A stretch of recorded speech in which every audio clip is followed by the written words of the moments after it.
mozzarella is literally the most bastardized cheese in America. There's two ways.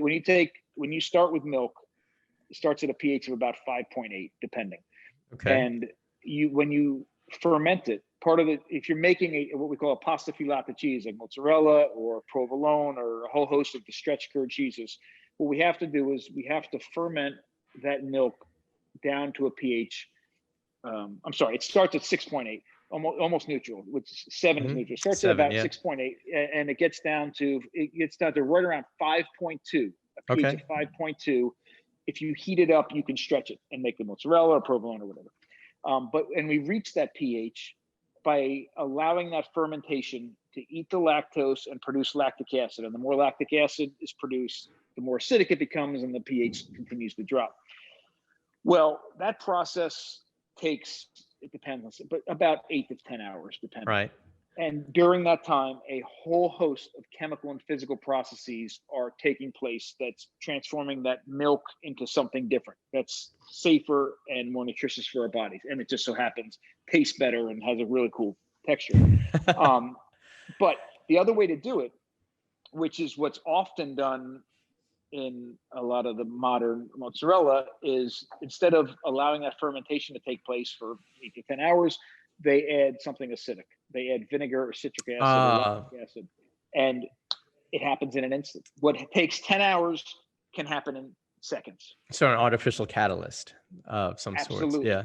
Yeah. Well, not even, I wouldn't even say catalyst, because it's not producing that it's not promoting that fermentation. It's in lieu of. Like it literally replaces it. There's no fermentation. Just no fermentation, no nutritional. Oh, okay.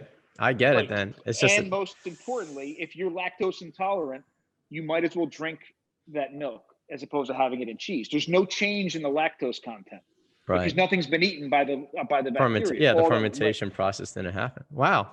All right. So, I did not know that at all. Look on the back. This is very important. Look on the back of your mozzarella cheese, and I'm telling you, unfortunately, it happens most in the cheese that you think is the most genuine. I mean, go to the deli section of the grocery store where they have the cheese section, balls of mozzarella sitting in the way. Look at the back of it. If it says citric acid, lactic acid, acetic acid, vinegar, any of it, put it back down. They've done that. It's fake. Would you be more comfortable if the cheese came from Europe?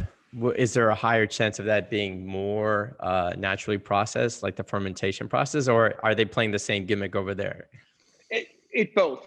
Unfortunately, most of the time it happens in the pizza industry as well. So, I started to figure this out when a lot of people were asking me, listen, I'm lactose intolerant, but I usually do good with cheeses, but pizza's like hit or miss and I can't figure it out. And it didn't dawn on me until I realized that this is what's happening. Now, it isn't to say all mozzarella cheese is made this way. What it should say on the back is milk, rennet, which makes curds and whey, and that's extracted from the stomach of unweaned, usually calves. So that's the coagulate that's needed. And then it'll say something like natural culture or bacteria or any of those things, which indicate that they've put something alive into that milk, because typically this, unfortunately, is done with pasteurized milk. So they need to introduce bacteria into it to promote that, promote that fermentation. So it'll say that they put some sort of starter culture or bacteria or culture into it, which is great, and salt. That's it. So it should have milk, salt, rennet, and some sort of bacterial culture if they're not using raw milk. If they say something acidic, then it's taken a shortcut. But here's the crazy thing. Now, once you left the deli section disgusted with the gorgeous bowl of mozzarella, go over to like regular cheese aisle where they have like the cheddar cheese and the sliced whatever over by the yogurt, over there, and pick up the cheese sticks. Find the cheapest cheese sticks that you can find, turn over the back, and 80% chance it's made the right way. Really? Wow. Well, why is that? I got so many other things to talk about, but I want to talk more about cheese. Like, why is the cheap? Like, I would think the total opposite because of the packaging, the round mozzarella. I would think the same thing too, but I think it has to do. There's a couple things. When you make the mozzarella the wrong way, wrong way. I'll say wrong way. Right, the shortcut way. First of all, it doesn't convey the same level of safety, especially if you're lactose intolerant.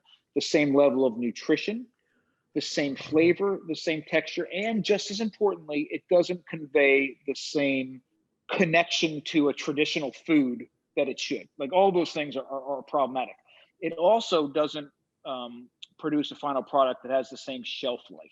So fresh mozzarella already doesn't have a very long shelf life anyhow. But a cheese stick needs to sit on the shelf for a longer time. So I think there's something to that as well. But it is, and this is really, really important. And this is why one of the things I promote, I think more than anything, for people to empower themselves to eat the most nutritious food possible, is to get back into the kitchen. If it cook entirely from scratch the foods that you eat all the time at least once, and you'll know more about that food than anything you'll see in a documentary or read in a book. And this is a great example. Like, make this cheese from scratch once, and you'll be able to realize and navigate a grocery store and not have to rely on, packaging and price and labeling and color. It's the thing that you think should be healthy isn't, and the thing that you think is junk food is healthier. And the same as, if you were talking about bread, goes with sourdough bread.